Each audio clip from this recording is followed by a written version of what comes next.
Fire signs, tignan po natin kung ano yung mensahe para sa iyo ngayong araw. Keep in mind po na ito ay general reading lamang, so hindi po lahat ay makaka-relate, so be open-minded. Sa mga hindi pa po nakasubscribe dito sa ating channel, please subscribe na po kayo and palike na din po ng ating video. At sa mga nais pong mag-avail ng ating private readings, ng ating Evil Eye Amulet, ng ating Tiaras Bracelet, makikita nyo po yung link sa description box. Tarot Intentions by Aliana Reyes.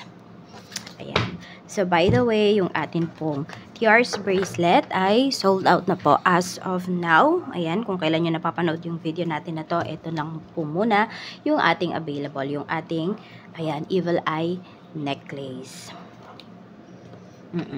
Siguro mga second or could be probably third to fourth week pa magkakaroon ng ating ito, Tiaras Bracelet. Kasi gagawin ko pa yan. Tapos, i-activate ko pa.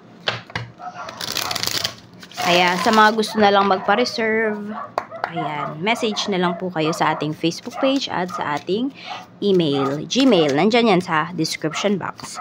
Tingnan natin ano ba yung mensahe para sa iyo, fire sign. So, we have perfect fit, finding the right path, the fit with the soul, the ideal job. You're meant to be here. Kung nasaan ka daw ngayon, masaya ka, at masaya ka, fire signs, ayan po, yan po talaga yung, sabihin natin, yan talaga yung path mo. Okay, dyan ka talaga nababagay. Kaya mahalin mo kung nasaan ka ngayon. Ayan po. Yung iba naman sa inyo, kung di kayo masaya, hindi kayo satisfied sa nangyayari sa career ninyo, sa buhay-buhay ninyo, alis daw kayo dyan sa sitwasyon ninyo. Ganun lang naman yun, diba? Ganun lang yun sabihin, pero mahirap talaga yung gawin. So, tingnan natin, ano pa yung mensahe, lalo na kung marami po kayong mga kino-consider. Check natin, ano po yung mensahe. Mensahe natin, Spirit Guide. Ayan po, tingnan natin. Mensahe natin kay fire signs. We have Divine Feminine. Meron tayo ditong memories. And we have side hustles. Ayan po. So, meron dito na namimiss po ninyo na may nag-aalaga sa inyo. Fire signs. Ayan, pwedeng namimiss ninyo yung parents ninyo, yung partner po ninyo. Someone na maalaga po. Yun yung nakikita ko dito. Tapos, yung iba naman po sa inyo, ayan, may mga, ayun nga, nagre-reminisce talaga yung iba sa inyo. Nagre-reminisce yung iba sa inyo pagdating sa inyong trabaho, pagdating sa mga side hustles po ninyo. Some of you kasi, memories na lang siya, ibig sabihin, pwedeng, umalis na po kayo doon, hininto na ninyo yung pagsa-sideline, yung mga tipong ganyan. So, kaya parang namimiss ninyo. Yan, yung iba naman sa inyo, hindi nyo namimiss, pero pwedeng kailangan po ninyo. Kaya naiisip ninyo ngayon na bumalik ka kaya sa pagsa-side hustle. Ayan, may nagre-regret sa inyo dito. Pwedeng may mga pinakawalan kayo na opportunity na ngayon nare-realize niyo na okay pala kung pinagpatuloy po ninyo. Okay pala kung tinanggap po ninyo. Ayan, mahalaga pala, kailangan nyo pala. So, ayan po, meron dito may nagsisisi. Okay, tignan natin. Kung meron naman dito ay ginawa lang kayong side chicks. Ginawa lang kayong option, nagre-regret din po yung tao na yon. Tignan natin ano pa yung mensahe para sa'yo. Mensahe pa po natin. Okay. Family. Kamusta naman ang family? We have 8 of Swords. At mayroon tayo ditong the world. Okay, so may family members ka dito na parang tinitiis ka or tinitiis mo. Yan yung nakikita ko dito. May pagtitiis kasi.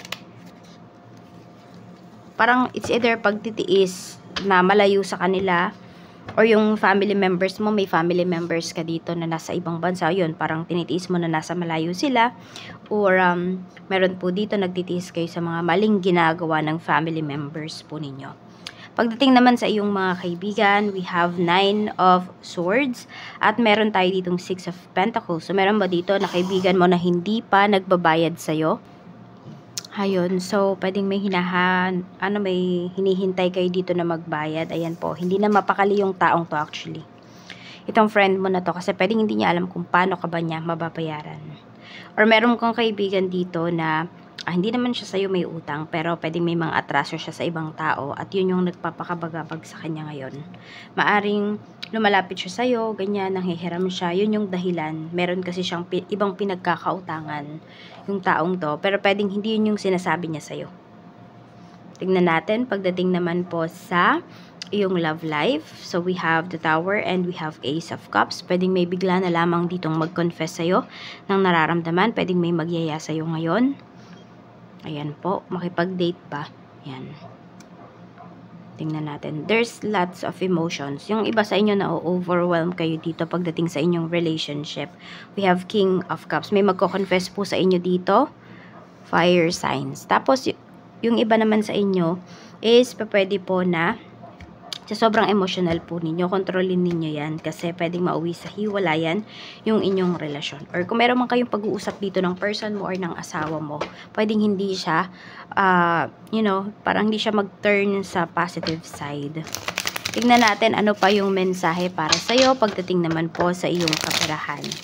Pagdating naman sa kaperahan, kamusta yung energy? Pagdating sa iyong pera, we have 2 of Cups. Ayan.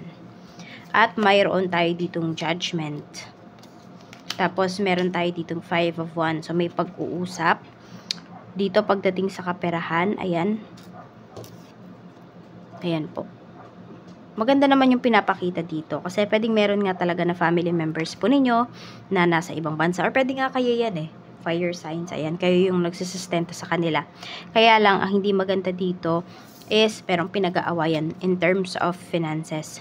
Pero meron din dito na family members mo or could be ikaw, ayan, pagdating sa pera mo, napaka palaban. Ayan po. So, pwedeng kayo to. Tingnan mo, madami kasing lumalabas dito. So, madaming associated dito pagdating sa pera mo. Marami bang nakikisali? Ayan po.